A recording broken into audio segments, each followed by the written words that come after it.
You're still watching Good Morning Nigeria live on the network service of the NTA. And just before we introduce our guests, let's quickly take a look at the background report, which is on the executive order on oil and gas revenue put together by Ibrahim Bello Gunda. President Tinubu has suspended the collection of management and frontier exploration fees by the Nigerian National Petroleum Company Limited as part of a sweeping executive order aimed at safeguarding oil and gas revenues due to the Federation.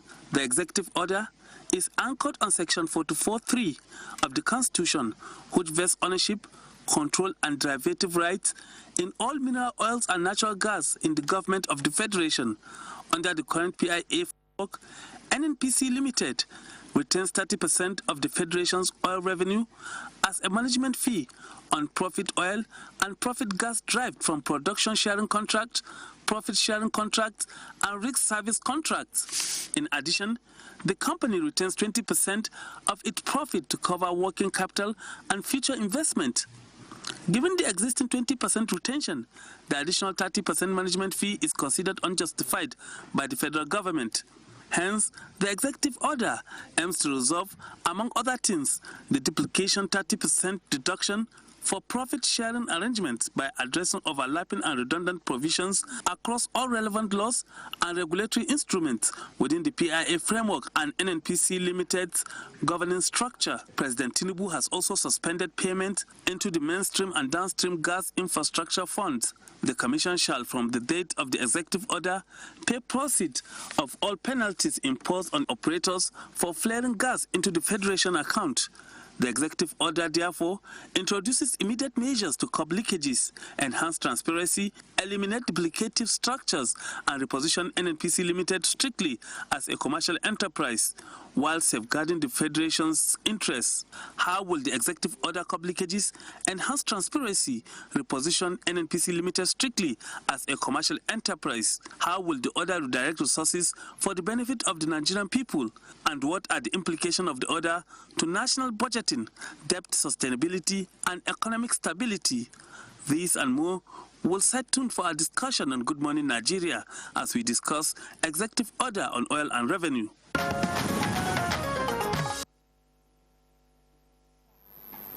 All right, many thanks, Ibrahim Bello Gunda, for the background report. Now time to introduce our guest, already seated with us for the conversation on executive order on oil and gas revenue. And of course, it's a pleasure to welcome Professor Uche Waleke, Professor of Capital Market, Nasarawa State University. Many thanks for joining us, Prof. Thank you so much, yeah. Thank you, Victor. Good morning, Nigeria. All right. That name sounds like something familiar. All right. Let's also welcome right here in the studio Olabode Showumi, energy expert and CEO, Captree. It's a pleasure to have you, sir. The pleasure is all mine. Thank you for having me. All right, thank you, Yanre. We have also been joined here in the studio by Farouk Abdullahi, financial analyst. A pleasure to have you join us on the program. Thank you. It's always my pleasure, and good morning, Nigeria. And via Zoom, we have been joined by Dr. Muda Yusuf. He is the CEO, Center for the Promotion of Private Enterprises. He's joining us from Lagos. We thank you very much for joining us on the program. Thank you very much. Good morning to all Nigerians. I promise I won't call you Muda Lawal today. All right, let's begin the conversation. Let me begin with the energy expert among us. What does this mean for the sector? You know, given the executive order, how much does it impact the PIA, for instance? And what does it mean for the NNPC's operations? Okay, thank you. So there are a couple of things to this. The first part is the technical part, which is in terms of how it affects operations within the industry and how it impacts on the operators. Then the second is about systems and it's about systems, policies, regulations, and all that. In terms of the technicalities and operations, it is a welcome development I'm yet to see anyone, whether it be those within gas who have had traditional issues with respect to gas terms and gas, complain about it. I've not seen anybody. However, where the fundamentals are is within the issues of systems and policies and procedures, which is not necessarily an energy thing. It's more of how the politics should be done, what should be done, and how it should be done. So for we who are focused on the industry, who are energy related, we can largely speak to the implementation, and largely speak to the effect on the industry. It basically avoids some amount of duplications. It gives clarity to the operators in terms of who is responsible for what funding, where the tax revenue shadow. It also allows for, within some limits, what you can call greater accountability in the process. We must realize that from day one, there had been complaints that the PIA was not perfect. No law is perfect, but particularly the PIA had certain loopholes that came in towards the end because of the rush for the passage of the bill. This is, to my understanding, one of those calculated attempts to ensure that those leakages, those errors that are within it can be plugged and that can be greater effectiveness. What about PSCs and joint ventures? So, when you say PSCs and joint ventures, the PSC means production sharing contracts. Joint ventures, as the name implies, is a joint venture between two venturing companies, or two ventures, or two companies, or two organs. They do the same thing. It is the process that differs. So in terms of a production sharing contract, one company, which is usually the IOC, is responsible for the investment cost for drilling and operations. Then when they start to recover, when they start to produce, they recover their cost of investments on with what is known, with initially, then whatever they produce is shared between the parties, which in this case will be the Nigerian state and the IOC, and hence the name production sharing contract. For joint ventures, the two parties put in the initial investment. So when people go on a venture, they go to a business venture, so to speak. They go to share the risk. So in a joint venture, the state puts in some funds, the investing partner also puts in some funds, and whatever comes in is also shared. So it's more about structure and origin rather than cooperational work. So what basically all of this speaks to in terms of the overview, rather than going into the technicalities and the details where people can get lost, is that there are certain profits, certain parts of the profit that should go directly to NNPC based on the PIA. The law is saying that because that belongs to the Nigerian state, or for whatever reason, that will not go into the federation account. So whether that is the best thing for Nigeria or for NNPL or for progress is a judgment call, meaning that it's going to depend on who is saying it, what they're trying to achieve, and where they're going. But that is what the executive order is seeking to do. Whether the executive order is the best way to go about it is a completely different discussion, which, like I said, that's more about policies, systems, and all that. And of course, there's the separation of powers and all that. People can say, well, what is important is to do the right thing. Yes, but how you go about doing the right thing is also important. I remember I used to live in Sweden, and I remember one Nigerian once that said that there's nothing special to this country, it's just that they obey laws. But that obeying laws is actually what makes it special. So we can do the right things, but we should do the right things the right way, because that is how systems work. And today, we are not short of the right things. We are short of weak institutions. We are short of institutions that are powerful. And institutions can only be empowered when the right things are done through the right processes by everyone. When you say right things done, right processes, it just brings to mind what Pengasin is saying. Pengasin has rejected the order, saying that it violates the existing Petroleum Industry Act and cannot override the law that has been passed by the National Assembly. Some of the concerns by Pengasin includes the fact that it would scare off investors, affect the stability of the Naira, and negatively impact Nigeria's economic growth. Do you agree? Okay. So first of all, when people talk about investors, they make them look like there are some children that once the light goes off, they will start crying. Investors have heart and mind. I mean, investors don't just care off like that. Yes, there are factors that discourage them, but investors don't just disappear like that. So that's number one. Number two is that in terms of operational activities and all that, like I said, it's a judgment call, that it violates the PIA 100% spot on. But, and that's where the big but is, even for Pengasin, is the approach the right way? Because ultimately, one thing I want to believe that all of us, one goal all of us have in mind is the longevity, the protection, and the progress of the industry. What we differ on is how to go about it. So the presidency has a perspective on how they believe they should go about it. The Pengasin, they have a perspective on how they believe they should go about progress in the industry. The operators also have their own perspective on how they believe things should be done. So to my mind, there should be a greater meeting of minds. There should be greater interactions. Yeah, people complain about the UN, that they do a lot of talk and all that, but that's also one reason why we have not had a world war. So at the end of the day, the process and discussions. Because when we quarrel, when we fight, even if we go to war, we still return to the negotiation table.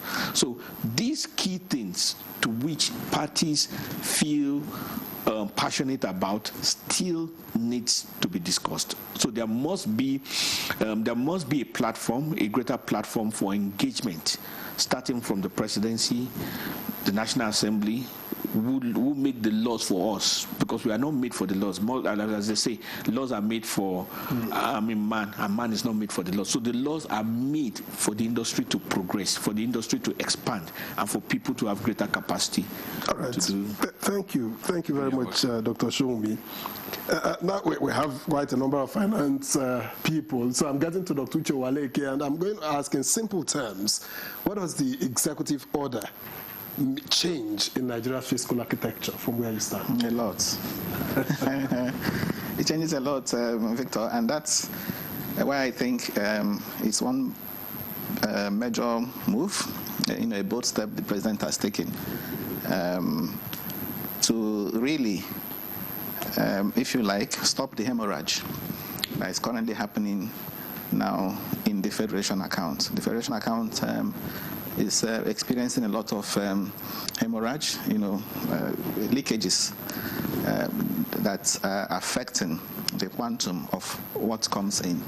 So this order, Executive Order 009, is actually, targeting that. And just as we had in your background report, is anchored on Section 44 of the Constitution. Yes, there are concerns that the order, would appear to be in violation, yes, in conflict with the Constitution. But again, let's bear in mind that what, in my view, the president is doing is even to draw attention to those aspects of the Constitution that, simply says,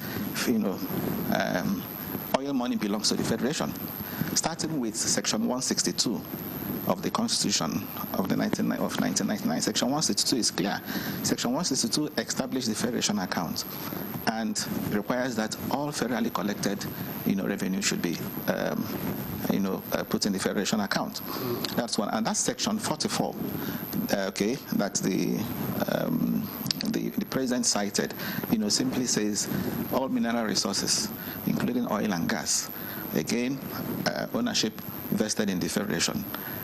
Now, if you also check Section 53 of the PIA itself, Section 53 talks about the ownership of the new company, NMPCL, that is going to be owned by the Ministry of Finance Incorporated and the Ministry of Petroleum Incorporated in equal proportion.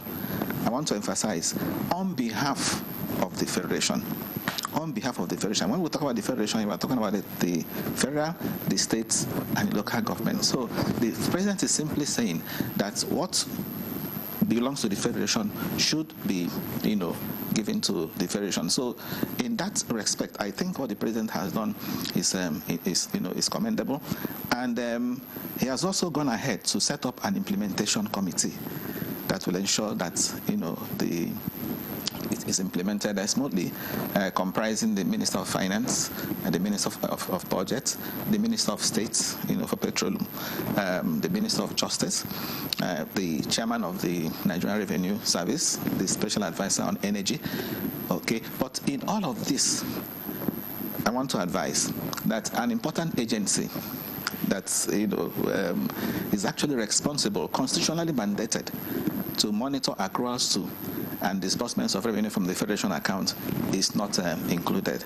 And that's talking about the Revenue Mobilization, Allocation and Fiscal Commission. So there is need to include the chairman of RAMFAC as a member of that committee. All right. Now, if you check the Constitution again, the RAMFAC was established under Section 1553 of the Constitution. And paragraph 32, A to D, of Part 1, of the third schedule of the Constitution specifies the functions of RAMFAC, one of which the major one is that monitoring accruals and disbursements of revenue from the Federation account. So that kind of agency, should be part of the committee that should oversee the implementation. All right, Professor Waleke, away from the RAMFAC, which you say should be part of the committee, you also applaud the move by the President and you're commending the executive order. If the PIA was meant to reform the sector, now does this order amount to admitting that the PIA is not working? Because critics have said, well, the PIA should have been amended instead of an executive order.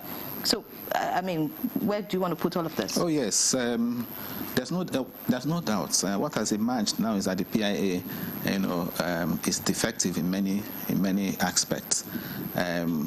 Look at the case of Section 9 of the PIA, which talks about Frontier Exploration Fund.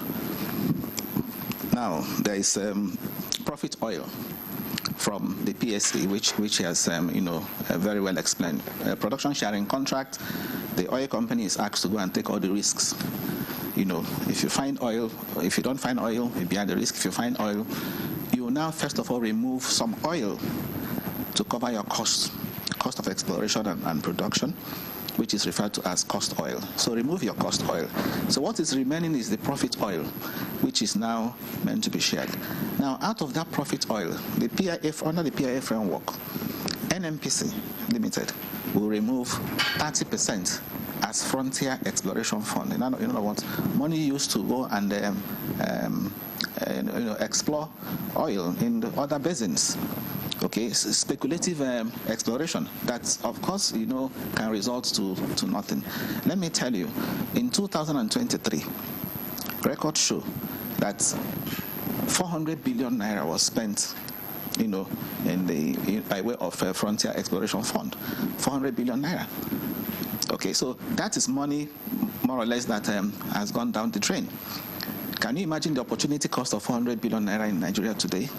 Only recently we were told the Minister of State for the Minister of Health said out of the 218 billion capital budget for the Ministry of Health, they only got 36 million. I'm sure you read it. 218 billion capital. Now, the money I'm talking about now, 400 billion, is far more than the 218 billion capital for health. Imagine if that money had gone into the Federation account, 400 billion. The federal government would have taken 48.5% of that, because that's the FG share. By the way, not 52.68, because when you add the special funds, 4.12, that's when you have the 52.68. Federal government takes 48.5%. So federal government will have taken nearly 50% of the 400 billion. The states take 22.68%, then, sorry, 22.78%. Local governments take 20.6%. So that money could have gone a long way to whether you're applying it in health. You're more concerned about the Federation account. What about the call by Pengassi that this could lead to job losses? So No. So how? I've also had the concern about, investors' apathy, investors not coming in. Investors only fear uncertainty. Okay, investors will be scared if the contract terms, they had signed, are being changed arbitrarily. But this is not the case. Okay, so if the NNPCL has some PSC contracts already signed, this development is not changing that. This development is all about internal revenue, arrangement. So as long as those terms are there, I don't think investors What about panic. the NNPCL staff, which Pengerson says could be affected with all of this? Now, don't forget what is the whole idea behind the PIA? Is to transit, to ensure that NNPC, the old company, transits to a commercially oriented company. So NNP is actually meant under the PIA framework to operate as a commercial entity, to also operate as any other oil company operating competitively. He just cited the case of Sweden, and Norway, those Scandinavian. I'm sure he's very familiar with the Statoil, what used to be called Statoil, I think now Petro, the Norwegian oil company.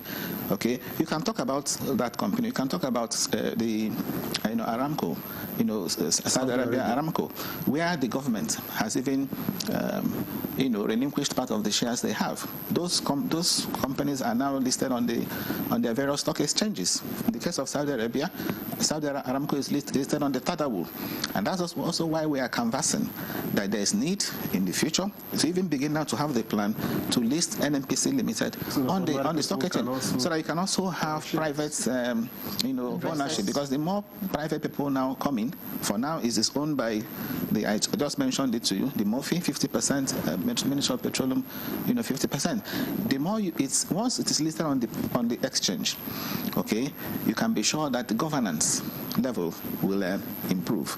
Okay, you can be sure that it will run more efficiently, and when it runs more efficiently, you can be sure the profit, it becomes more transparent, and of course it makes more profit. Right. That is what is actually required, rather than depending on retention of public funds to survive. Okay, thank you. Farouk Abdullahi, what's your assessment of the revenue upside from this order?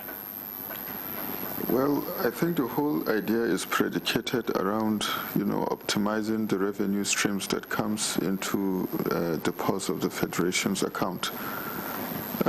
As you can see, just as Prof has mentioned, a lot of money is being expended and being controlled and managed by NNPC Limited.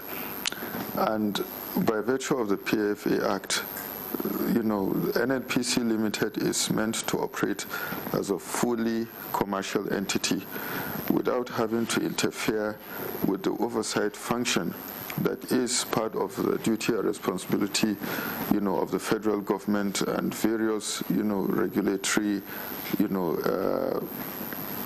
segment of the government. So by virtue of that, just look at the frontier funds. The Frontier Exploration Funds, FEF.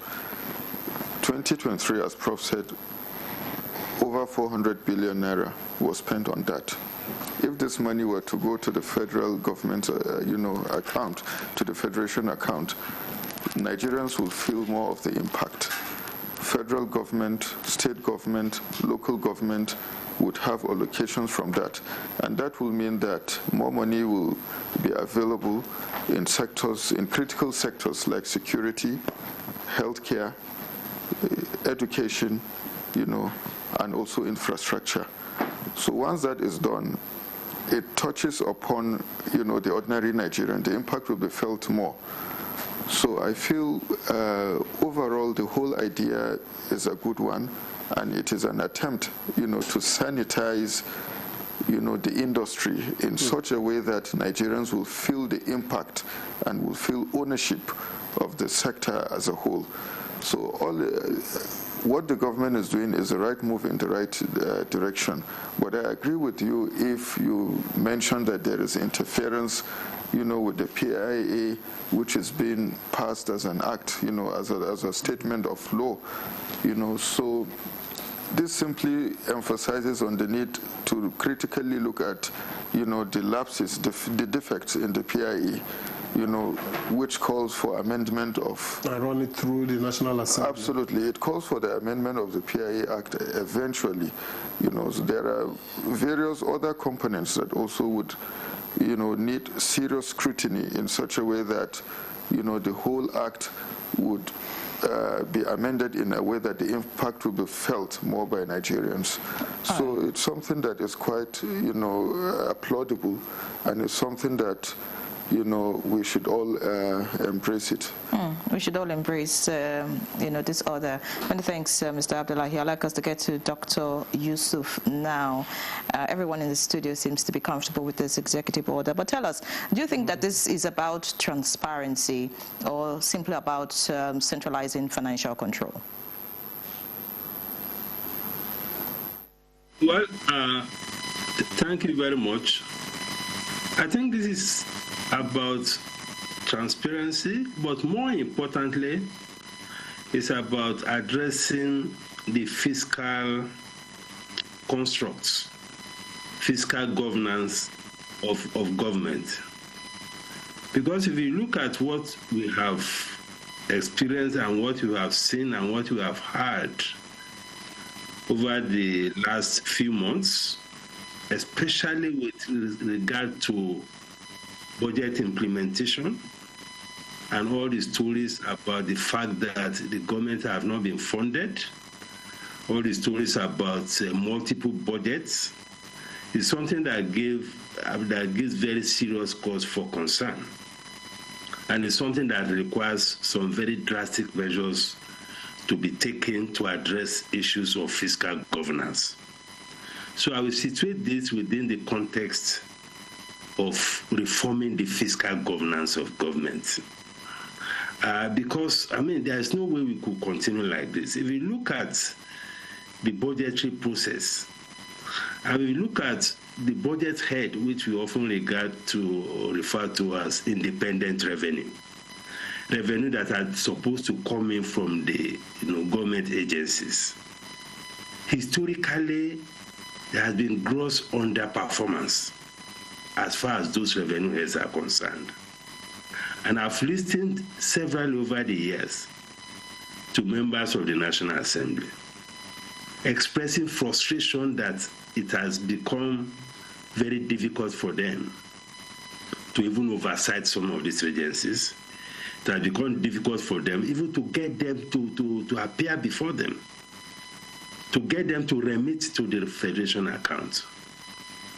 So what has been done, I think, is something that is very important, something that is critical to address a fiscal crisis that we are dealing with. And this is not just about NNPC. Because if you look at a broad spectrum of government agencies, you will see huge disparities in the kind of resources that they manage, in the kind of even the condition of service of staff across federal agencies. The disparities are so huge. So there's a need for this, redistribution of resources to ensure that the resources of states are spent in line with the priorities of government, not in line with the amount of resources that each agencies have. So for me, I think this is a very important step needed to correct all the fiscal crisis. Look at the budget. Look at the amount we have earmarked for debt service. And if you don't address these issues, the need to borrow more will increase, the amount of debt service will increase, where you have 15 trillion for debt service. These are consequences of the fact that you have revenues that are supposed to come in, they are not coming in, you borrow, and you have a vicious cycle. So for me, it's a good development, and we should not stop this only at the NNPC. There are other agencies of government that are also sitting on huge resources. The resources belong to the state, it doesn't belong to those agencies. So we have to go beyond that and look at some other agencies that have much resources so that I can get more and more of them to remit either to the federal government or to the federation account, so that you can have a much more sustainable budget and fiscal regimes. But having said that, it's important to also manage this transition properly, because this has implications for the cash flow of NNPC. It has implications for contractual obligations. It has implications, for even the perception of investors. So all of these things have to be taken into account so that we don't create a shock for the NNPC. So that, again, is very important because, for a long time, we have to grapple with issues of confidence of investors in the oil and gas. And we have anchored all of this certainty and all of that on the PIA. Now we have an executive order that is tinkering with the PIA here and there. I'm not saying that is bad, but we have to be conscious of the implications of policy stability, for investors in the oil and gas. So on the whole, I think it's a very good thing. We need to manage the transition properly so that we don't create problems for NNPC, because NNPC remains a very strategic institution for the country. But I'd like to put this to you. What does this executive order mean for the ease of doing business? No, it's okay. It doesn't have any major implication, negatively or otherwise, for ease of doing business, because this is specific to one agency of government. The only implication it may have is the signaling effect of the stability of policy. Because you know how long it took us to come up with the PIA. And at the time we got it signed, all of us were celebrating that we now have a regulatory framework that is good, that will give investors confidence and all of that. And NNPC is essentially the government face. It's one that interfaces with these investors largely. So if you begin to have this kind of shift, which perhaps is inevitable anyway, it could signal some confidence issues. That's okay, perhaps this environment is not so stable policy-wise. But I also understand where the government is coming from. But it could have a signaling effect about policy certainty, about policy stability. That is the implication it could have. So that is the way I will look at it. Let's return to the studio. Of course, we'll get back to you in the course of this conversation. We'd like our viewers to know they can be part of this conversation also. You can send in your comments, your questions, suggestions, recommendations, whatever it is. The number is on the screen. Kindly send SMS or WhatsApp messages only.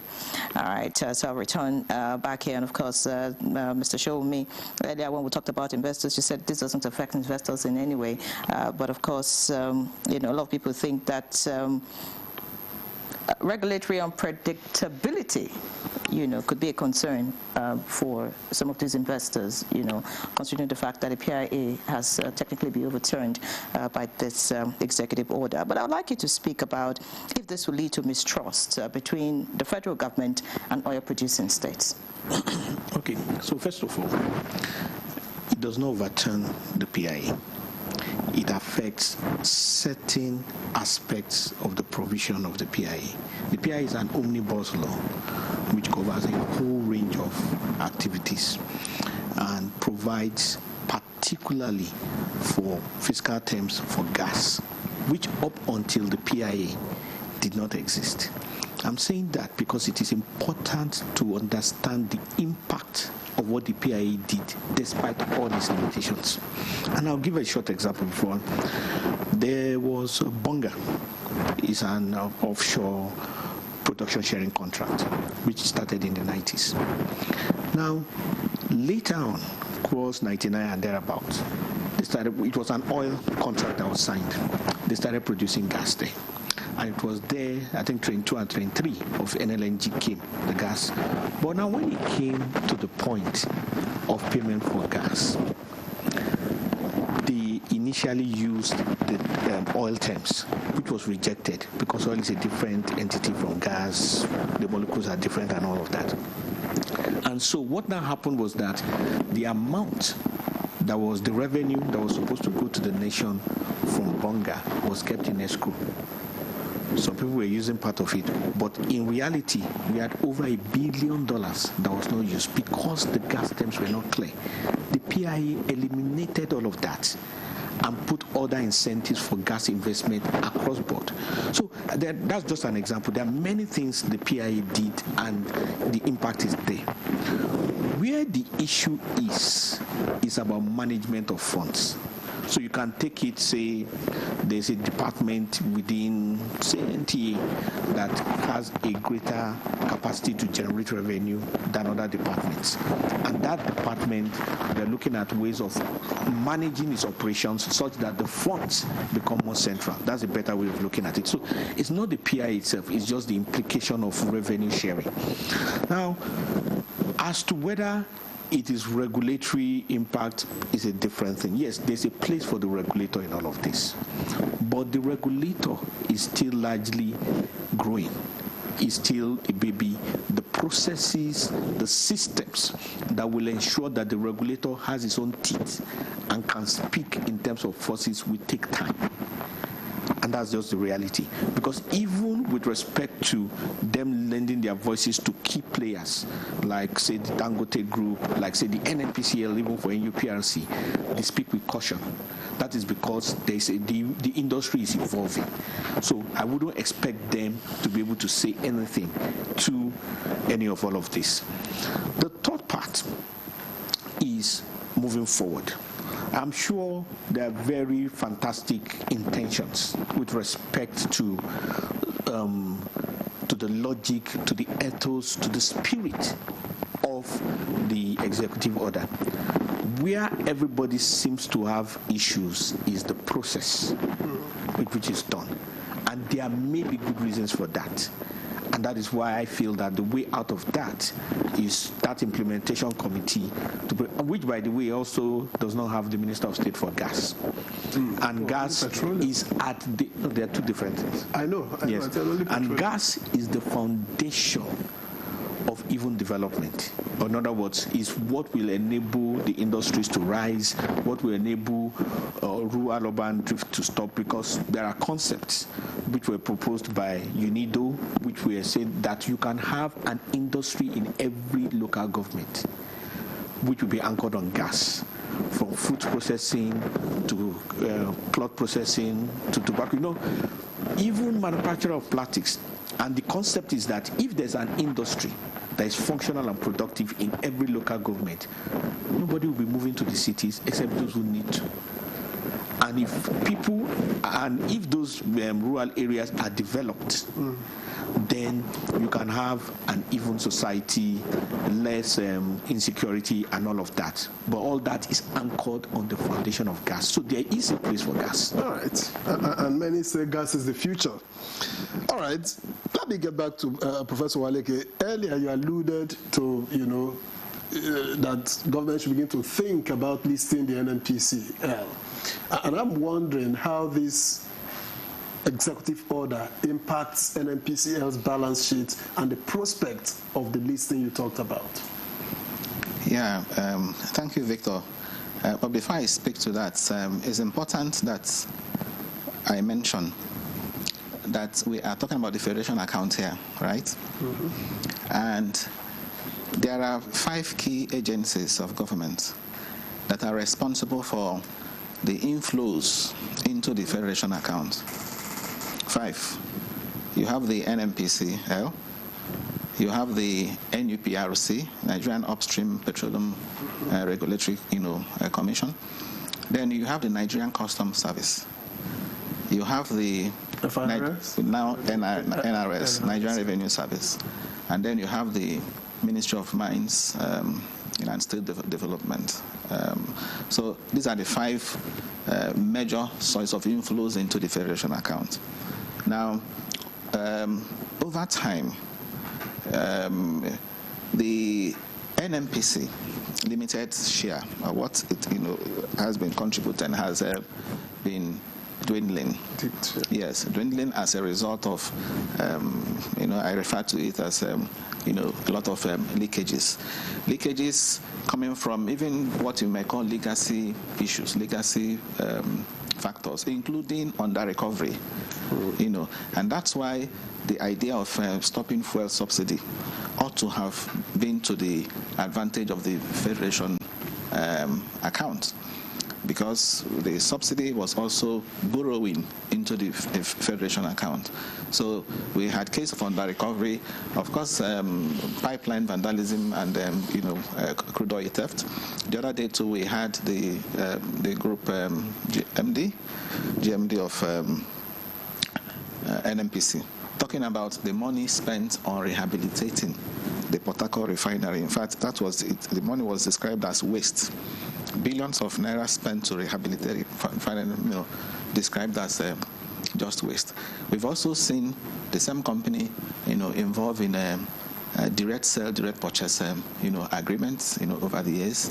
We've also seen the company engage in, crude oil loan swaps, pledging our crude oil, future production of crude oil in return for, loans taken. I'm sure you're familiar with the Project Gazelle, the one they did with Afrexim Bank, Project Leopard. As a matter of fact, all those crude oil loan arrangements, some estimates say they have encumbered as much as 200,000 barrels. Of crude. So if you hear today that the budget, for example, is based on 1.8, the 2026 budget is based on 1.84 million barrels per day, the question is, how much of that, is actually ours? Because part of it is already encumbered. So when you're calculating your revenues for 2026, you don't just multiply 1.84 times the crude oil price they're using in the 2026 budget, which is $64 per barrel. You don't just do that and say that is the inflow, because part of the crude, yes, it's going elsewhere, to service that. So when you look at all of that, and you also look at the fact that even the NMPC is also participating in Executive Order 007, which I understand now the president again is saying let's discontinue. What's Executive Order 007, which is another loophole too, is the one that has to do with the road infrastructure tax credit. Companies go and do roads, for example, and then recover your money. You don't pay government tax. So the road infrastructure tax credit has also remained like a leakage. So NMPC participates in that. NMPC also does these road projects, and then falling back on that, NMPC is withholding some funds. So when you aggregate all of this, you can see that a lot of money that should be actually entering the Federation account, they are not going in there. That's why I'm saying I'm happy that, number one, the issue of Executive Order 007, I read not long ago that is now the government wants to discontinue it. And then this particular one, mind you, we are not just talking about 30% frontier exploration fund. We're also talking about the 30% management fee. So out of that profit, NMPC retains 30% management fee, takes 30%, sets it aside for frontier exploration. And out of its own profit, it also retains 20%, of its own profit. So when you now look at it, at the end of the day, how much is taken to the Federation account? Yes. So that is the issue. It's important that all these issues are sorted out now, because at the end of the day, when you say you're bringing a company to the market for investors to take some bits off, that company should be seen to be transparent. So transparency is the watchword, and for me, this is all about transparency. So once NMPC, and I must also say that, especially in recent time, particularly since the coming of Bio-Ojulari, we've seen some improvements, in terms of transparency, the way the company is run, and that is what will endear endear the company, to investors at the end of the day. But what I want to say is, at least we need to see a program that says, after 1 year, this is what we want to achieve. After the second year, we want the company to be in the market, say, in the next three years. We want to have that kind of program. The type we also had for Saudi Aramco. There was a program that started in 2016 and culminated. Yes, there has to be a timeline. I've yet to see that kind of program. You hear Dangote, say at every given opportunity that he is bringing Dangote refinery, to the market, and he tells you this is when they plan to bring Dangote refinery. So the market is expected. So if you hear today that the stock market in 2026 is going to be very bullish, it's also on the people are basing that on the fact that Dangote refinery is coming, Dangote fertilizer will be coming, and so on. So one NNPC to do. Let's have a program that says NNPC Limited will be in the market, will come to the market in the next few years. 2 years, all right. Fantastic. Talking about the Federation account, you talked about the road infrastructure, which NNPC was also a part of, and with all these payments, all of that may stop. Yeah. What about environmental remediation efforts? What's likely going to happen now that the Federation account gets most of the... Yes, but section, if I'm not mistaken, section 103, first section 52, that's also part of what the order is stopping. The order is stopping the 30% frontier exploration fund, section 9 of the PIA. The order is also stopping the 30% management fee. The order is also stopping the gas flare penalty, okay, that is paid into the midstream and downstream infrastructure, gas fund. Okay, whereas section 103 also of the PIA already set up something similar. That's why that order was talking about duplication. There is already a a fund for environmental remediation, in place that is managed by the NUPRC. NUPRC manages that fund. And now you're also saying gas flare penalty should be paid, create another fund where you also have gas flare penalty. So all those are reducing what should then go to the federation account. So it doesn't affect it substantially because we already have, something that attends to the gas flare penalty. So what the president is now saying is that gas flare penalty should also hit the, federation account. All right. Now, Farouk Abdullahi, in your own estimation, how do you think markets, equity, forex, and bonds are likely to respond to this whole scenario? Well, if you look at this development, it has to do with the fiscal side of the economy. In terms of optimizing the revenue streams that comes into, the government's purse. So it can affect it with the information, the trust, that investors or the market would have, in the government in terms of consistency in policy and also putting up policies that is in the best interest of the economy, which I feel and I believe this is going to be geared towards that.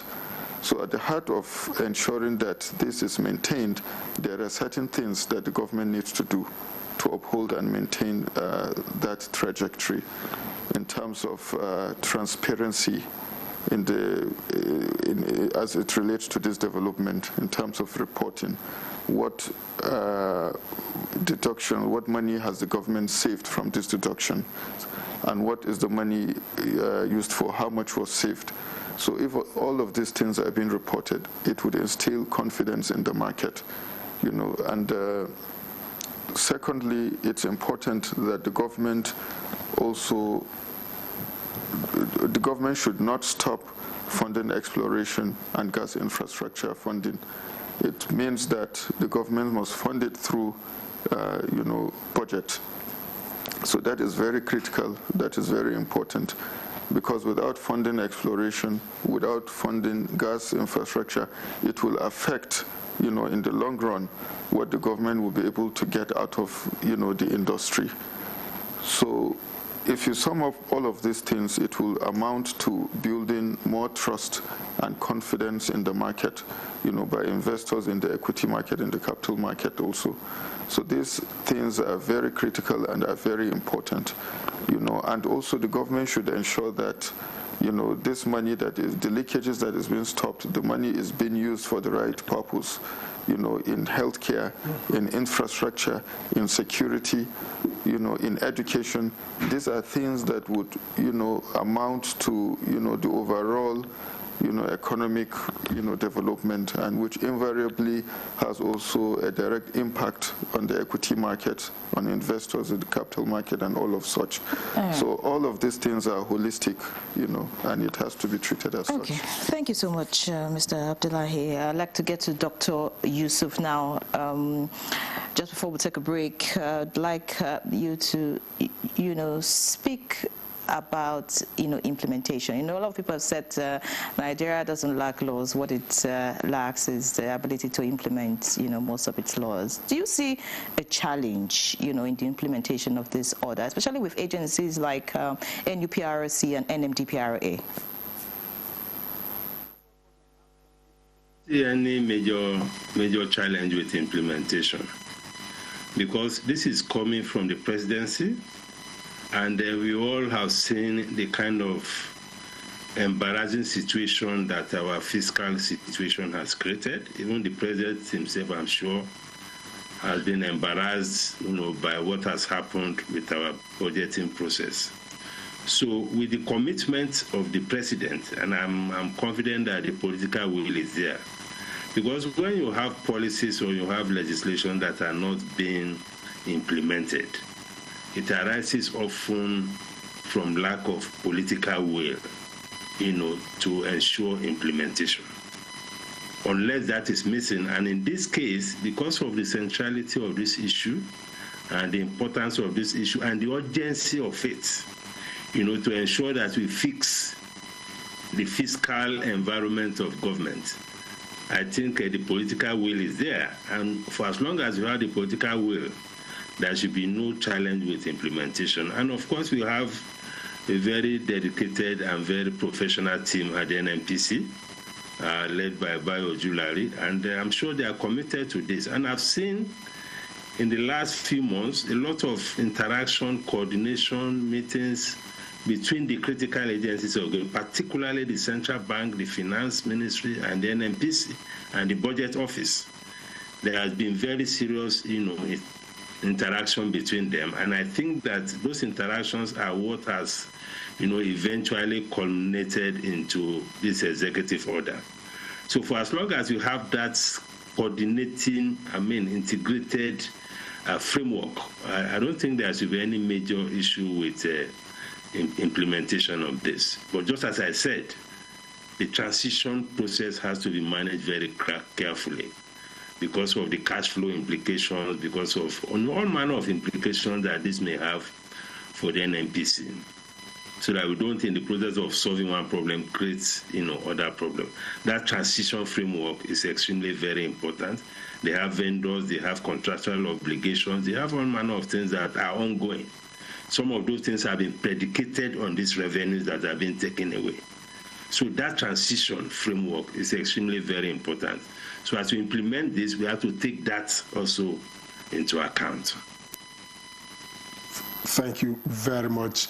We'll pause here for a break so that when we return, we'll continue the conversation on the executive bill. Thank you very much. All right, thank you very much for staying with us. Of course, as Mr. Gilly said, we are discussing the executive bill. We are discussing the executive order on oil and gas revenues, on energy revenues. And we have brilliant discussants in the studio and beyond. So we come back here in the studio to continue this conversation. And I'd like to go again to Professor Waleke. And I'm asking this time, is this likely to trigger changes in sovereign ratings or even borrowing costs? I think it's positive. If it's going to trigger anything, it's going to be favorable for Nigeria. Remember, just as has been mentioned, if you take the 2026 budget alone, we are budgeting, we've provided for 15 trillion naira in debt service. The budget deficit is circa 25 trillion.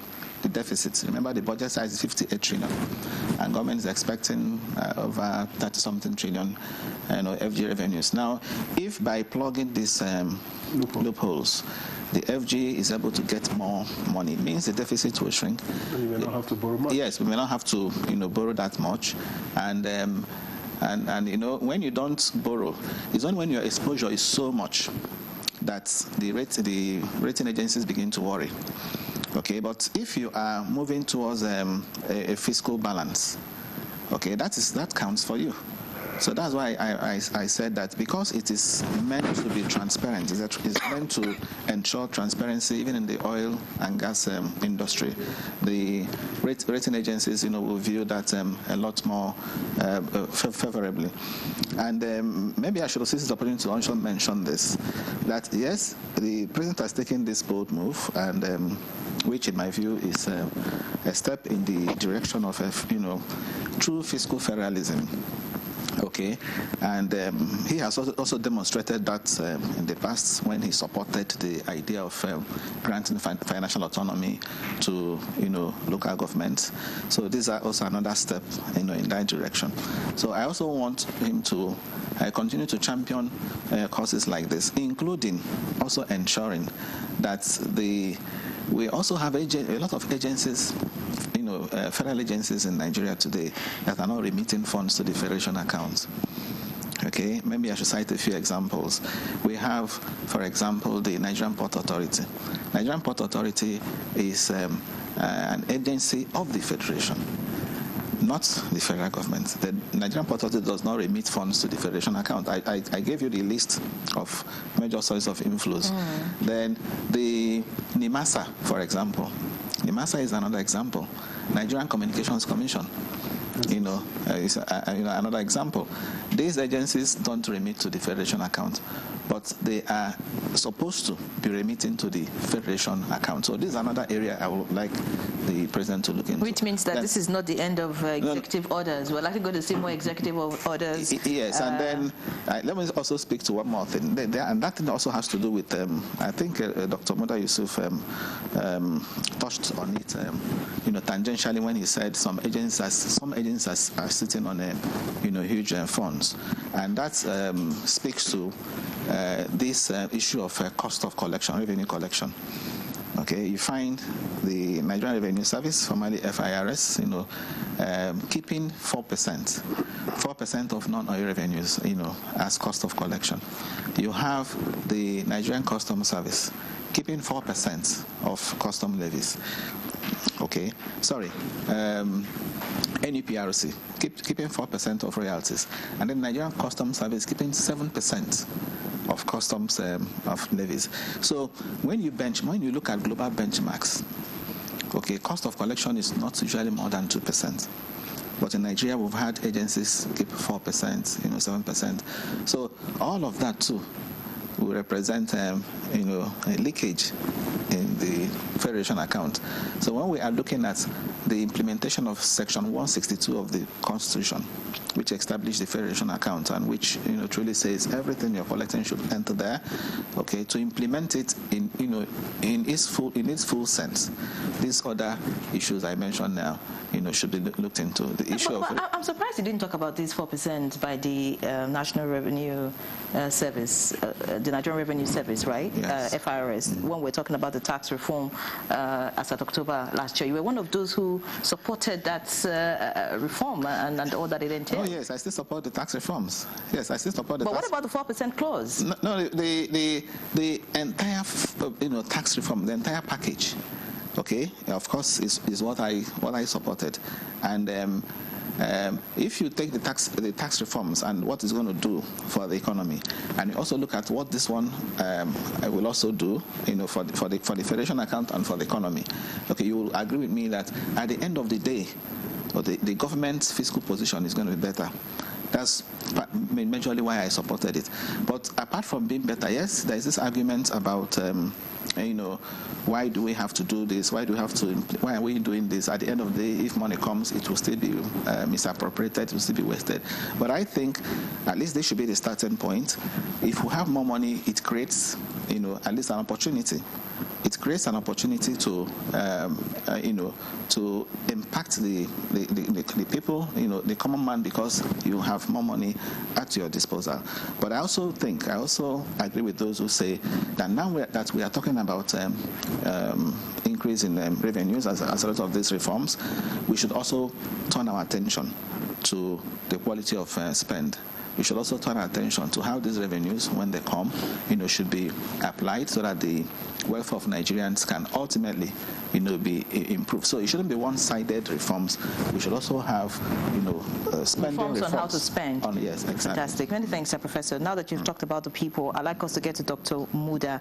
And, I want to know how this decision actually aligns with Nigeria's broader economic reform agenda. And basically talk about how this affects the average Nigerian. I mean, we're not seeing a lot of messages because Nigerians don't know how, this changes, the reality for them. A lot of Nigerians do not benefit from the budget, do not benefit from quite a number of things. And now with this order, would there be a change somehow? I expect that there will be a change because when we talk about revenue, the whole essence of improving the revenue position of government is to be able to serve the people better. Government has a major responsibility to provide security, for instance, to provide education, to provide health, to provide roads, water supply, and support some critical sectors, like education, like agriculture, as all of these things require financing. So to the extent that the government's financial position improves, which is what all of this is all about, to the extent that we're able to implement our budgets, of course, it will impact positively on the lives of the people. It will impact positively even on the business environment. Because one of some of the biggest challenges of the business environment is the quality of infrastructure. And there's a limit to which the private sector can provide infrastructure.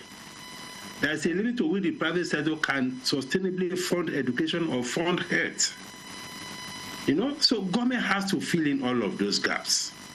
So if you have a better revenue position, it will impact positively on the welfare of the people.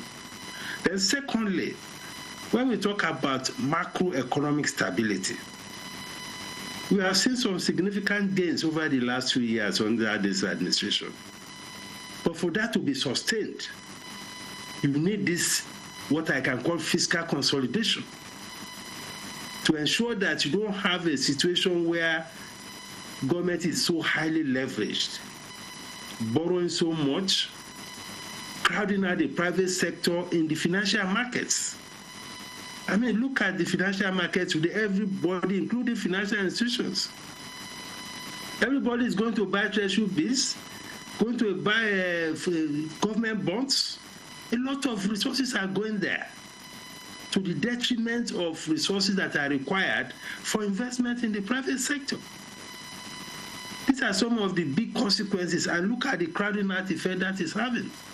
Look at the crowding out effect that spending 15 trillion, almost 30% of revenue and budget is being spent to service debt.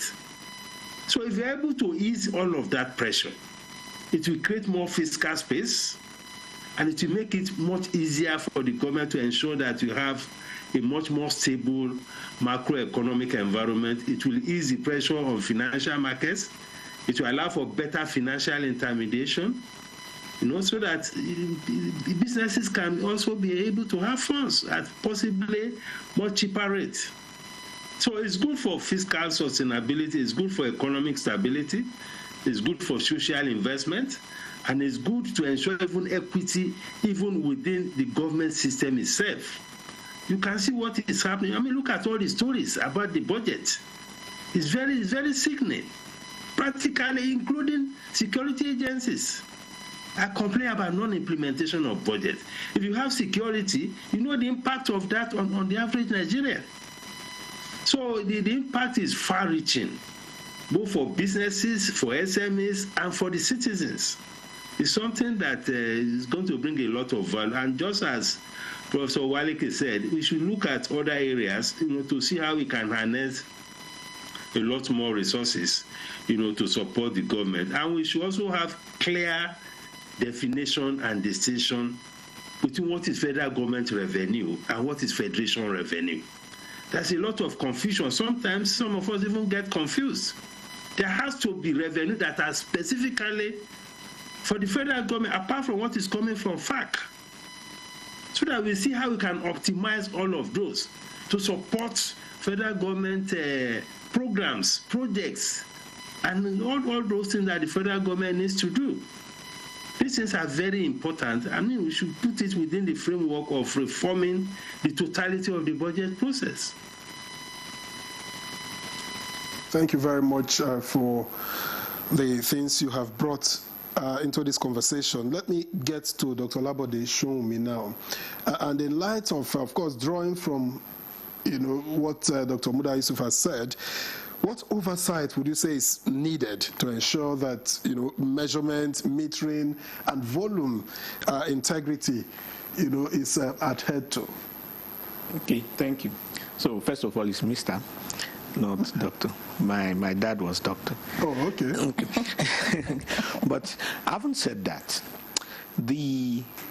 when you talk about oversight, there are about at least 3 systems of oversight that exist, and which is part of the system to ensure that there's redundancy and there's effectiveness. Okay.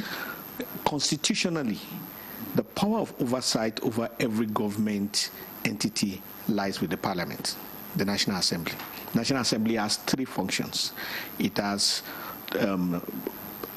budgeting, which is they have oversight, lawmaking primarily, and legislation. Now, that's oversight over the laws that they have made. Now, the budget itself technically is a law. It's an act. That's why it goes through the process of Parliament, and it is signed by the President, and it becomes an act. That is why technically, if you violate any aspect of the budget, it's a crime, because the budget is an act. So within all of those constitutional provisions, there are responsibilities for oversight. Whether those things are done the way they should be done is a different thing entirely.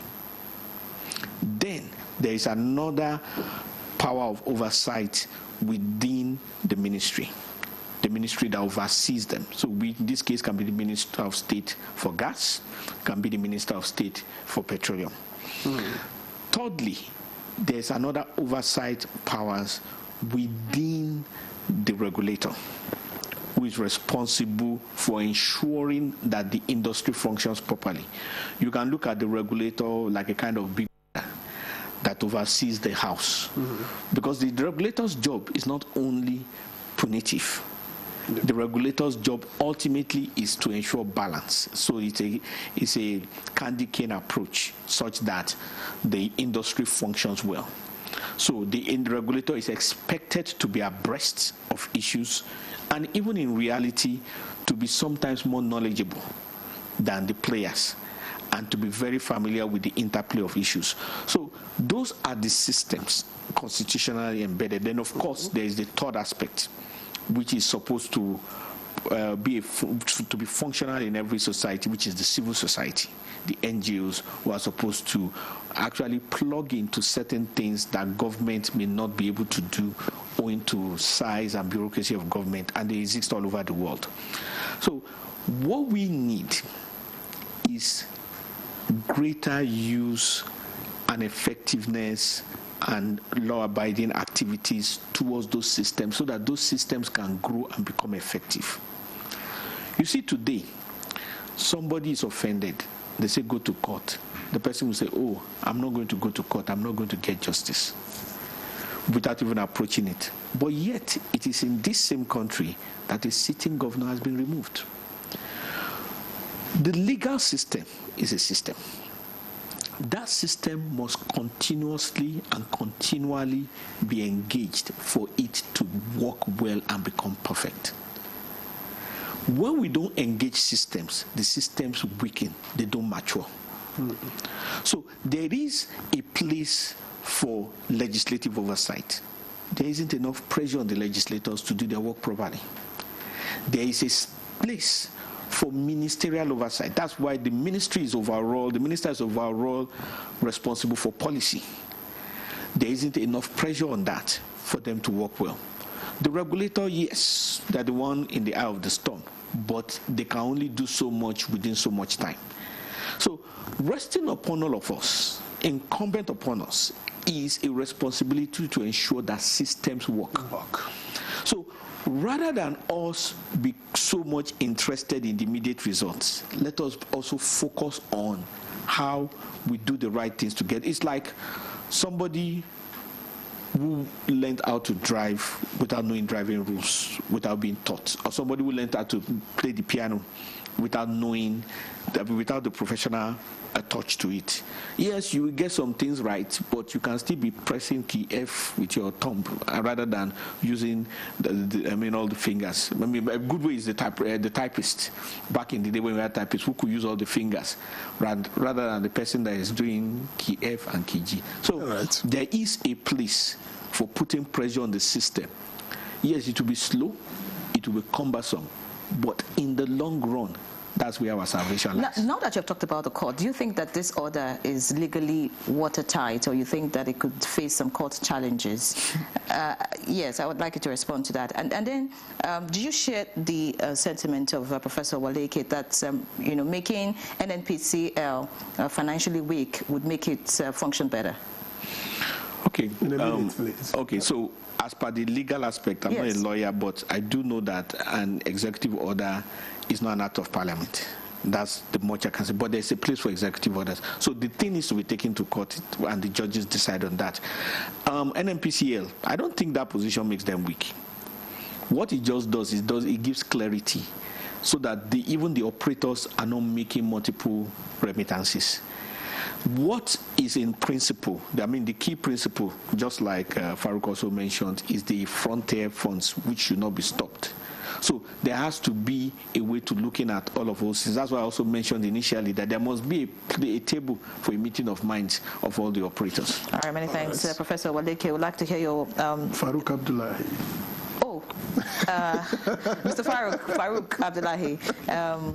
I mean, we'd like to hear your final thoughts on this. I mean, Professor Waleke has reviewed other agencies that need such orders, and of course, blocking leakages, enhancing governance is what Nigerians actually seek. So, I mean, going forward, what would you expect, us to do in the bid to shore up our revenue?